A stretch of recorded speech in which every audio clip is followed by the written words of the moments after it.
જ્ઞાનીબેન, કાંતિભાઈ, ગુલાબસિંહભાઈ અને હું અમને થરાદ અને બનાસકાંઠાના કલેક્ટર અને જિલ્લા પોલીસ વડા એ આજથી 1 મહિના પછી ચેલેન્જ આપે અમને કે હવે તમે અમને બતાવો કઈ જગ્યાએ અડ્ડો ચાલુ છે અને અમે શોધી ના શકીએ. હવે કઈ જગ્યાએ જુગારનો અડ્ડો, દારૂનો અડ્ડો, કૂટણખાનો કે ડ્રગ્સ કે ગાંજો ક્યાંય મળતું નથી. અમારી ચેલેન્જ છે કે તમે અમને શોધીને બતાવો.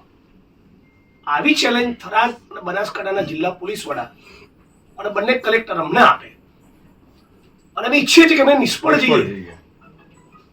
અમે ઈચ્છીએ કે કોઈ પણ પત્રકારે કે યુટ્યુબરે દારૂના ફોટા કે વિઝ્યુઅલ્સ મીડિયામાં ચલાવવા ના પડે. અને આ જો ના થાય તેનો મતલબ એમ છે કે ક્યાંક ને ક્યાંક જિલ્લા પોલીસ પ્રશાસન એ આમાં ઇન્વોલ્વ છે. અને આમાં ઇન્વોલ્વ હોવાનો મતલબ કે ફોજદારી ગુનાના આરોપી છે.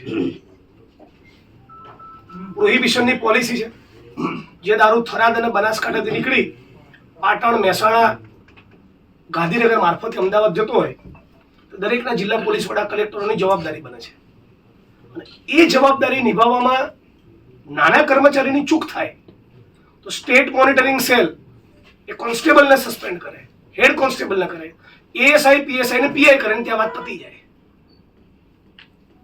એની ઉપર એસપી કે આઈજીની પૂછપરછ પણ થતી નથી કે 365 દિવસમાંથી ઓછામાં ઓછા 300 દિવસ તમારા જિલ્લામાં રાજસ્થાનનો દારૂ આવ્યો કઈ રીતે.